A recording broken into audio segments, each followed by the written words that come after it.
लोग तो ठीक है कि बिरादरी के इतने लोग हैं, लेकिन इतने लोगों के साथ में इतने एजुकेटेड हो गए, ये कभी नहीं सोचा था।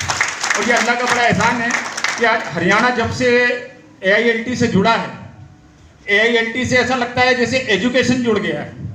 पहले AILT का मकसद सिर्फ बिजनेस को आगे बढ़ाना, बच्चों को पढ़ाने के हिसाब से, लेकिन उस पर ज़्यादा जोर नहीं था। जिस दिन से हमारे जाकिर भाई और हमारे तमाम भाई, आरिफ भाई वगैरह, जिस दिन से अमीन भाई वगैरह हमारे साथ जुड़े हैं, उस दिन से हमारा मकसद बदल गया। और जब मकसद बदलते हैं तो चीज़ें बहुत सारी बदल जाया करती। हम लोग जब शुरू हुए थे, लॉकडाउन आया, एक परेशानी आई, पूरी दुनिया के अंदर आई। घर में बैठे हुए थे, बैठे बैठे एक दिन जाकिर भाई ने एक ग्रुप बनाया, जाकिर भाई गंगापुर वाले, उनने एक ग्रुप बनाया। ग्रुप के अंदर में मुझे भी जोड़ा और कुछ लोगों को 10, 20, 25, 50 लोग हम लोग जुड़े।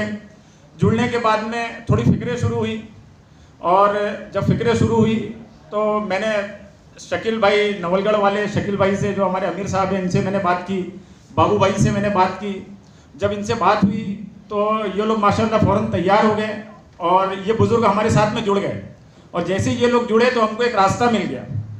फिर हमारे ग्रुप का नाम हुआ, ग्रुप का नाम हमारा रखा गया इन बुज़ुर्गों से। उसके बाद में हमारे साथ में सबसे अच्छी चीज़ हुई कि हमारे हरियाणा के साथी हमारे साथ जुड़े। और जब ये हरियाणा के साथी हमारे साथ जुड़ गए तो फिर हमारे मकसद बहुत सारे हो गए। अब हम लोग यहाँ पे जो आज हमारा जमा होने का जो मकसद है, यहाँ पे कोई भी अपने बिजनेस की फिक्र को लेके नहीं आया, कोई अपने बच्चों की फिक्र को लेके नहीं आया।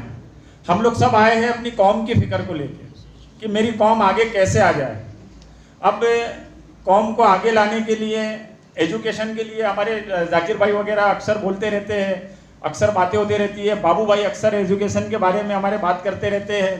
तो भाई एजुकेशन के लिए हम लोग किस तरीके से, क्या सिस्टम हम लोग फॉलो करें कि ऑल ओवर इंडिया के अंदर में हमारे हर घर से बच्चे जो है एजुकेटेड होने लगे, सिविल सर्विसेज में कैसे जाए।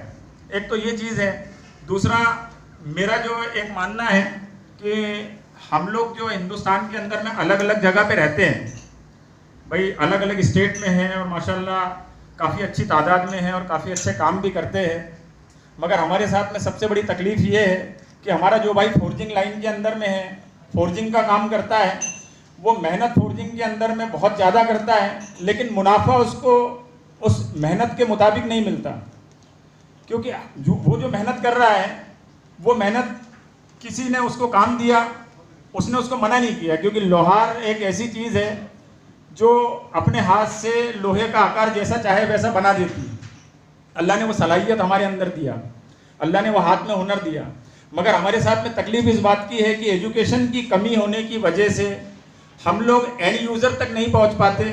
और जो हम लोग 100 रुपये की चीज़ बनाते हैं, जिसमें 100 रुपये हम लोग लागत लगाते हैं, 20 रुपये मजदूरी जोड़ते हैं और 130 रुपये में उस बंदे को दे देते हैं, वो बंदा आगे जाके एंड यूज़र को वो चीज़ 1000 रुपये में बेच रहा है। तो हमारे बीच के जो बिचौलिए हैं, ये कैसे ख़त्म हो?